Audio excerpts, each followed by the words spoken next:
Madame, Monsieur, bonjour. Merci d'avoir pris ce rendez-vous de l'information dont voici le sommaire. La réunion hebdomadaire des ministres s'est déroulée hier au Palais de la Marina en présence du chef de l'État, Patrice Talon. Vous suivrez le compte-rendu dans cette édition. À suivre également dans ce journal la visite du ministre d'État chargé du développement et de la coordination de l'action gouvernementale, Abdoulaye Biotchane, sur le site en chantier de la zone industrielle dans la commune d'Abomey-Calavi. 325 millions de dollars, c'est le montant que doit verser l'Ouganda à la République démocratique du Congo sur décision de la Cour internationale de justice. Vous en saurez davantage dans cette édition. En voilà pour le sommaire, le développement dans un instant.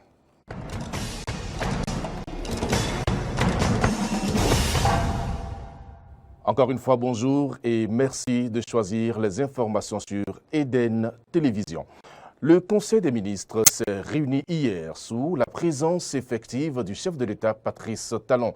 Plusieurs décisions ont été prises, entre autres la création du musée d'art contemporain de Cotonou et de la réunion des musées publics, la contractualisation pour l'acquisition de kits de réception de la TNT et plusieurs nominations ont été prononcées. Je vous propose de suivre ici le compte-rendu du porte-parole du gouvernement, Wilfried Léandre Rongwedji.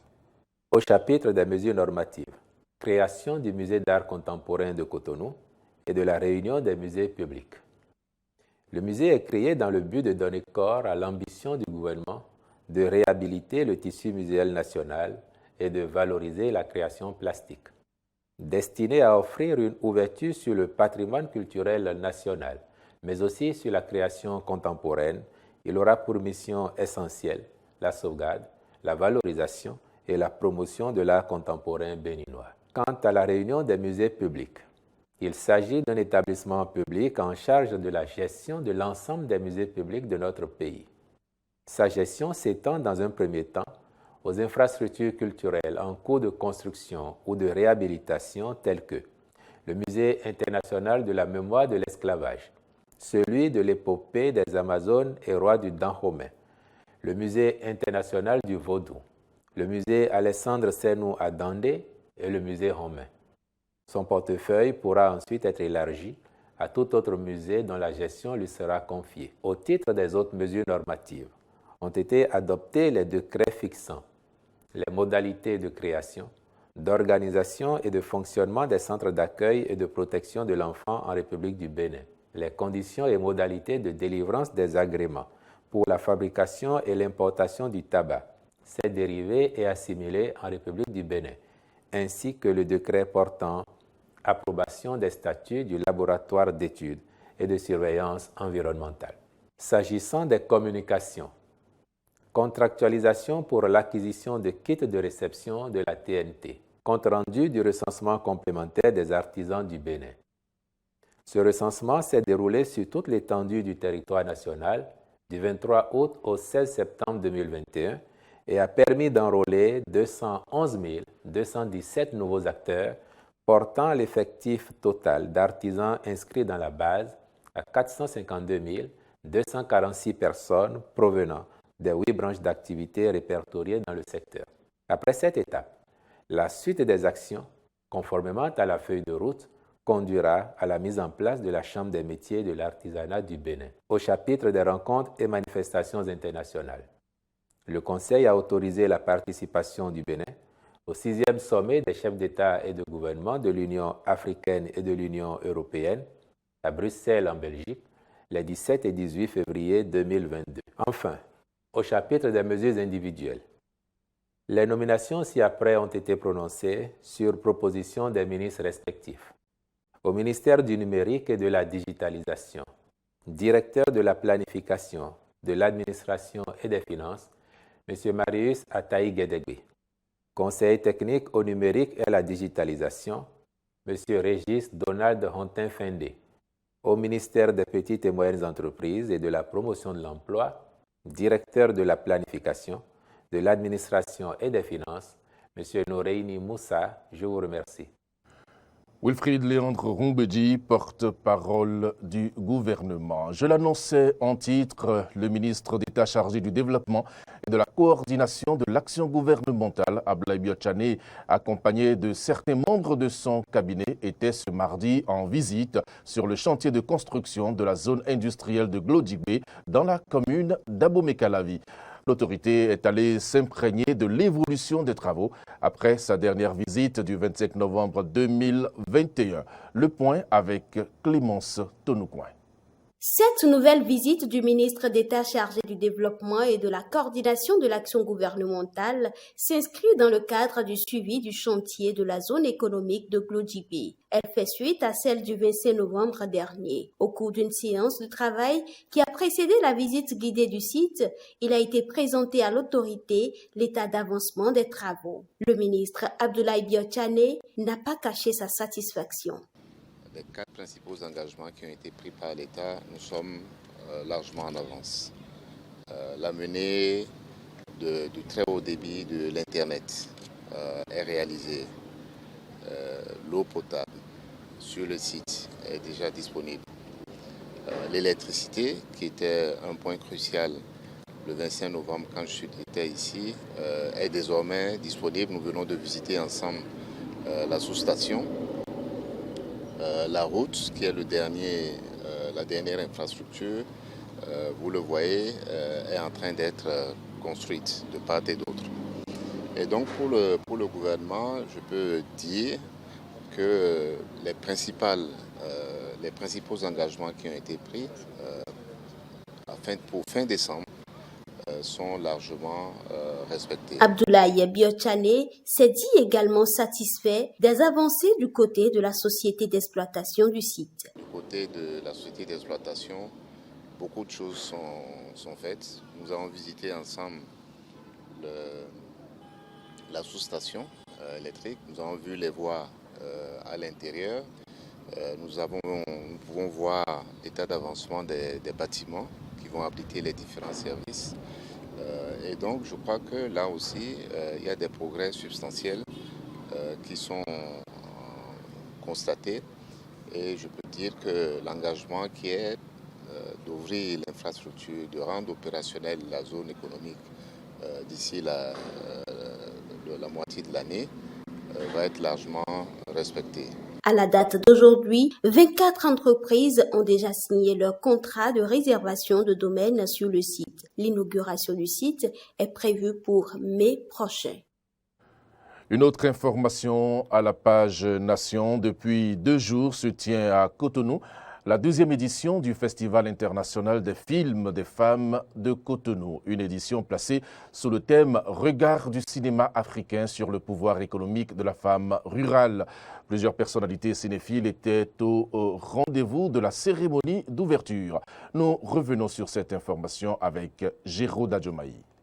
Le 7e art au service de la femme et l'intégration du genre dans la corporation, le développement et la culture. Tel est l'objectif de cette 2e édition du Festival international des films de femmes lancé mardi à Cotonou.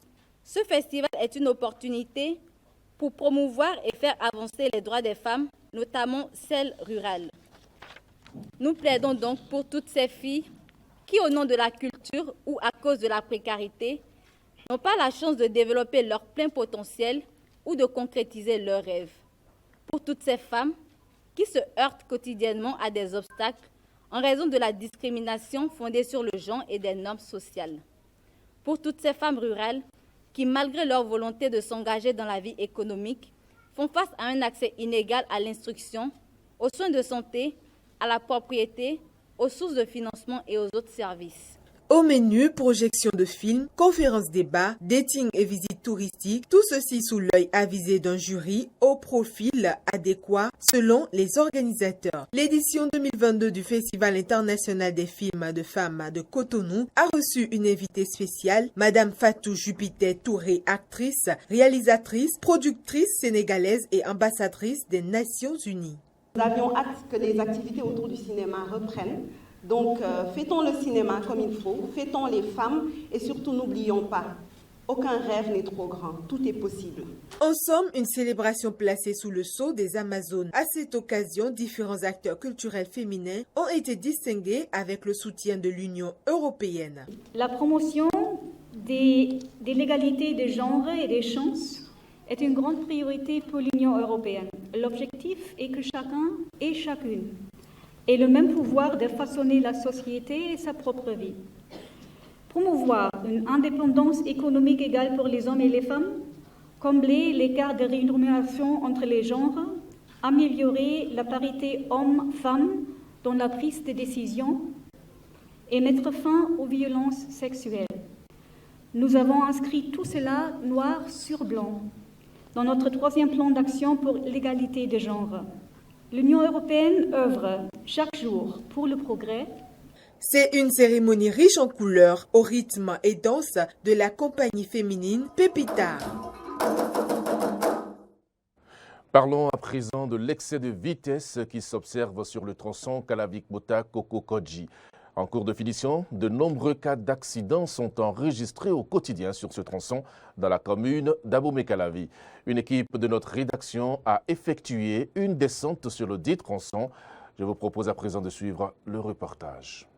Damaz Kakpo, enseignant de carrière, comme d'habitude, rentrait chez lui après le boulot aux environs de 18 h quand un taxi-moto roulant à vive allure est entré en collision avec lui au niveau du carrefour à Itchédji. En tournant, il y a un semi-zaman qui roulait sans contrôle. Il est venu me coller, me casser mes plastiques et puis même mon phare.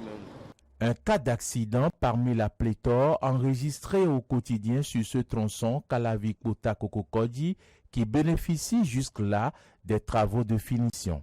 Triste réalité qui a pour origine l'excès de vitesse pratiqué par les usagers. Il y a tellement d'excès de vitesse tous les jours et toutes les heures. Et ça crée même des accidents. Et il y a des morts.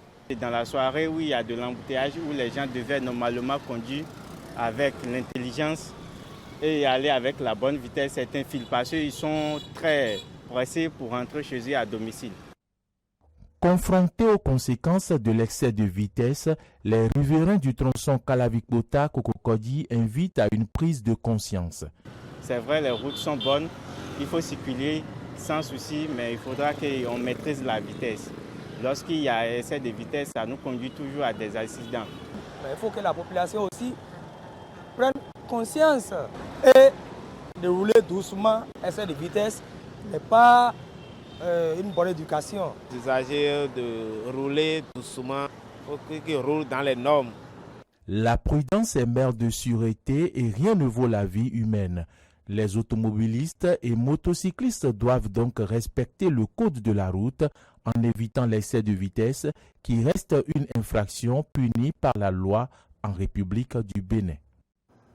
Quelques informations à l'international. Le Conseil de l'autorité de l'ONU se dit gravement préoccupé par le coup d'État opéré au Burkina Faso le 24 janvier dernier. Le nouveau chef d'état-major a d'ailleurs pris fonction hier et l'ONU réclame la libération et la protection de l'ancien président renversé Roch Christian Kaboré. Toujours à l'international, 325 millions de dollars, c'est le montant que doit verser l'Ouganda à la République démocratique du Congo sur décision de la Cour internationale de justice. Une somme bien en deçà des 11 milliards demandés par la République démocratique du Congo. Un jugement qui fait écho à la guerre de 1998 à 2003. Les détails dans ce reportage de RT France. Il faudra payer les réparations. Entre 1998 et 2003, l'Ouganda a envahi la République démocratique du Congo. Un conflit sanglant qui a dévasté le pays. La RDC accuse l'Ouganda d'actes de barbarie et d'atteinte aux droits de l'homme. La Cour internationale de justice a rendu sa décision ce mercredi.